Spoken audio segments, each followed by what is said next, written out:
Hello and good morning all of you. स्वागत आहे तुमचं मेगाविड एज्युकेशनच्या युट्यूब चॅनलवर. तर चला आज बघूया आपण इडम्स अँड फ्रेजेस. तर आज आपल्याला 10 इडम्स अँड फ्रेजेस दिलेले आहे. त्याची आपण इंग्लिशमध्ये मीनिंग बघूया, मराठीमध्ये मीनिंग बघूया आणि सेंटेन्समध्ये त्याला कसं यूज करण्यात आलेलं आहे त्या इडम्सला किंवा त्या फ्रेजला ते सुद्धा बघूया आपण.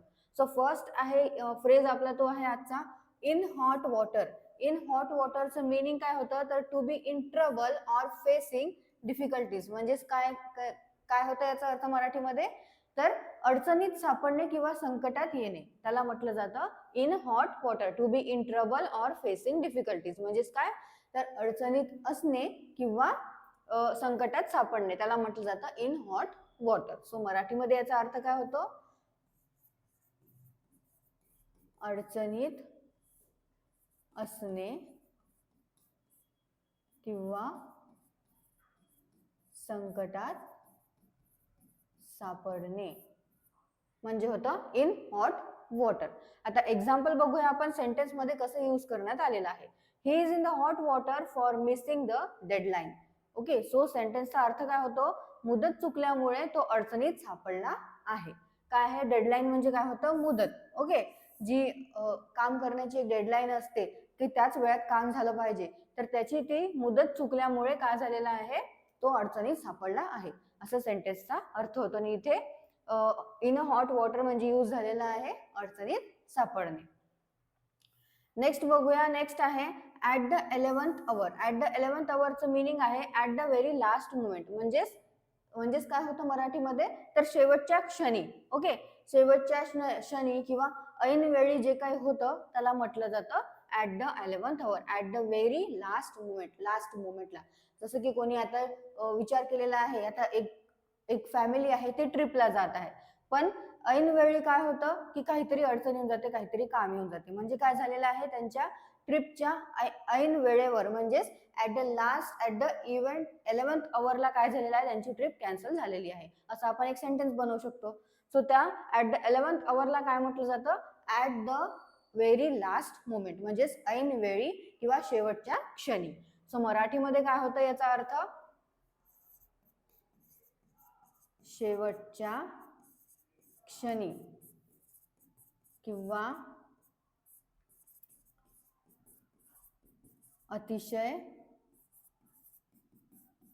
उशीर होण्यापूर्वीची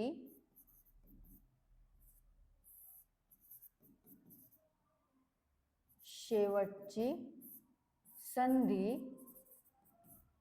किंवा वेळ. आणखी काय म्हटलं जातं की ऐनवेळी.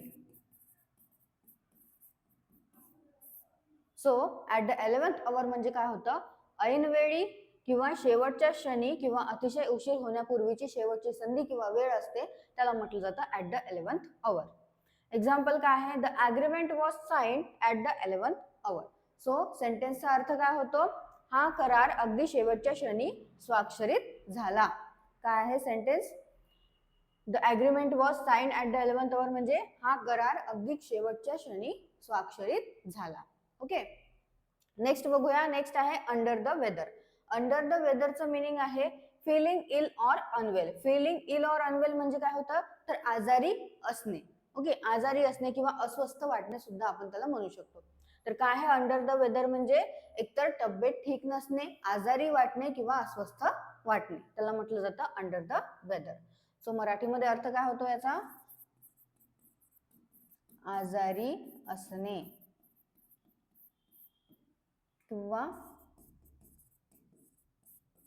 तब्येत ठीक नसणे किंवा अस्वस्थ वाटणे. ओके, एक्झाम्पल काय आहे she didn't come to work because she was under the weather. So सेंटेन्सचा अर्थ काय होतो तिची तब्येत ठीक नसल्यामुळे ती कामावर आली नाही. She didn't come to work because she was under the weather म्हणजेच तिची तब्येत ठीक नसल्यामुळे ती कामावर आली नाही. नेक्स्ट आहे break the ice. Break the आईसचं मीनिंग आहे to start a conversation or make people comfortable. म्हणजेच वातावरण हलके फुलके करणे होतं. जसं आता एखाद्या ठिकाणी आपण गेलेलो आहे किंवा सुट्ट्या झाल्यानंतर काही दिवसांनी आपलं जर क्लास स्टार्ट झालेला आहे, शाळा चालू झालेली आहे, तर तिथे जर एखादा जर नवीन असला किंवा टीचर जर नवीन असल्या त्या स्टुडंट करतात, तर त्या काय करतात, एखादा जोक मारतात किंवा काही बोलतात एखाद स्टुडंट सोबत वगैरे. तर म्हणजे ते काय करत आहे की वातावरण जे आहे हलकं फुलकं करत आहे. म्हणजे जे संकोच आहे त्या दोघांमध्ये, स्टुडंट्स आणि टीचर मध्ये, की स्टुडंट्स नवीन आहे किंवा टीचर नवीन आहे, तर त्याकरता ते संकोच दूर करत आहे एक जोक मारून. म्हणजेच त्यांना हसवत आहे, चांगलं चांगलं बोलत आहे. म्हणजेच काय करत आहे, त्यांचं वातावरण एक तर हलकं फुलकं करत आहे किंवा संकोच दूर करत आहे. म्हणजे काय करत आहे, ब्रेक द आईस करत आहे. टू स्टार्ट अ कन्व्हर्सेशन और मेक पीपल कम्फर्टेबल. ओके, म्हणजे काय होतं मराठीमध्ये, वातावरण हलके फुलके करणे किंवा संकोच दूर करणे, गप्पांची सुरुवात करणे. तर काय होतं, ब्रेक द आईस म्हणजे वातावरण हलके फुलके करणे, संकोच दूर करणे किंवा गप्पांची सुरुवात करणे. एक्झाम्पल काय आहे, the teacher told a joke to break the ice on the first class. जसं मी तुम्हाला एक्झाम्पल दिलेलंच होतं आधी. तर काय आहे सेंटेन्सचा अर्थ, पहिल्या वर्गात वातावरण हलके करण्यासाठी शिक्षकांनी एक विनोद सांगितला. विनोद म्हणजे इथे यूज आहे जोक म्हणून. ओके, सो काय आहे, the teacher told a joke to break the ice on the first day, म्हणजे पहिल्या वर्गात वातावरण हलके करण्यासाठी शिक्षकांनी एक विनोद सांगितला. ओके, नेक्स्ट आहे in the long run. In the long रनचं काय आहे meaning, over a long period of time. म्हणजेच काय होतं, तर दीर्घ काळपर्यंत. ओके, किंवा अखेरीस त्याला म्हटलं जातं इन द लॉंग रन. मराठीमध्ये काय होतं याचं मीनिंग, दीर्घ काळात किंवा अखेरीस किंवा कालांतराने.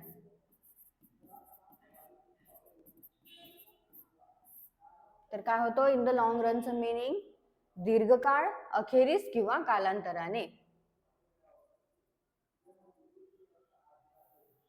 Over the long period of time. आता एक्झाम्पल बघूया आपण काय आहे, hard work page of in the long run. तर याचा अर्थ काय होतो, कठोर परिश्रमाचे फळ अखेरीस मिळते. इथे इन द लॉंग रनचा यूज करण्यात आलेला आहे अखेरीस म्हणून. Okay, hard work page of in the long run म्हणजे काय होतं, कठोर परिश्रमाचे फळ अखेरीस मिळते.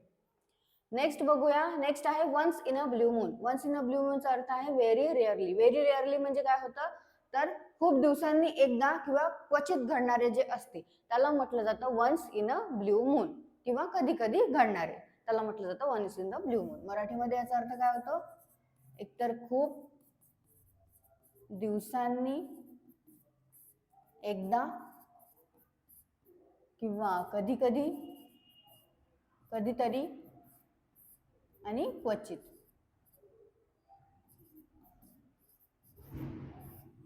सेंटेन्स काय आहे, he visits his village once in a blue moon. म्हणजेच तो क्वचितच आपल्या गावाला भेट देतो, असा सेंटेन्सचा अर्थ आहे. He visits his village once in a blue moon म्हणजे तो क्वचितच आपल्या गावाला भेट देतो. आणि वन्स इन अ ब्ल्यू मूनचा अर्थ होतो व्हेरी रेअरली, म्हणजेच कधीतरी, क्वचित किंवा खूप दिवसांनी एकदा. नेक्स्ट आहे spill the beans. Spill the बीन्सचं मीनिंग आहे to reveal a secret. To reveal a secret म्हणजे काय होते, एकतर रहस्य सांगणे, रहस्य उघड करणे किंवा एखादं काही गुपित आहे ते उघड करणे, त्याला म्हटलं जातं स्पिल द बीन्स. मराठीमध्ये काय होतं अर्थ, रहस्य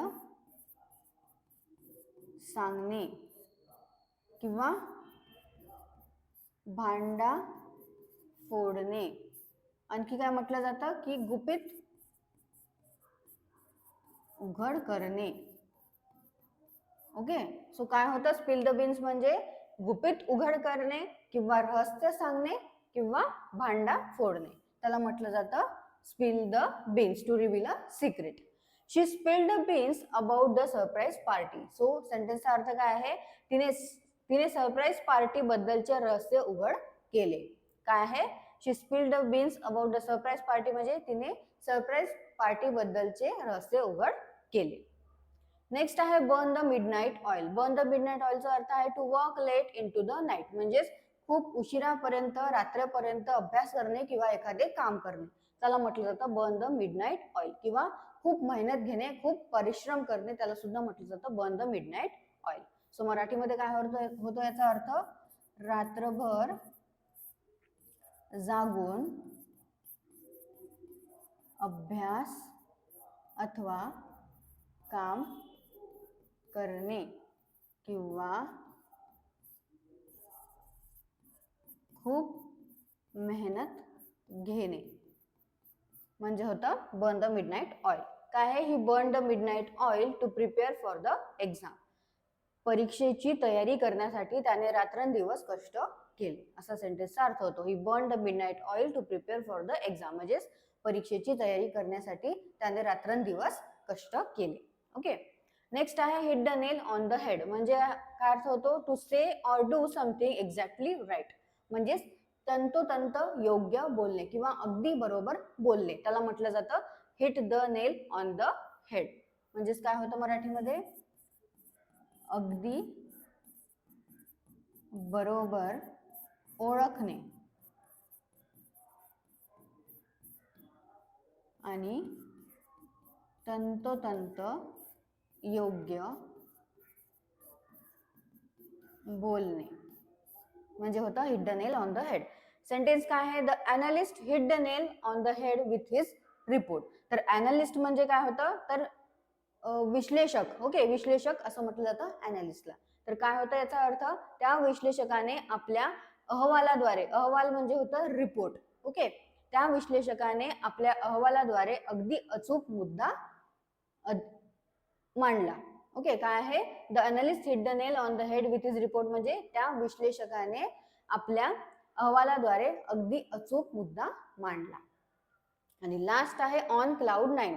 ऑन क्लाउड 9चा अर्थ आहे एक्स्ट्रीमली हॅपी म्हणजेच अत्यंत आनंदित, म्हणजे काय होतं ऑन क्लाउड 9. मराठीमध्ये अर्थ काय होतो ऑन क्लाउड 9चा, अत्यंत आनंदी असणे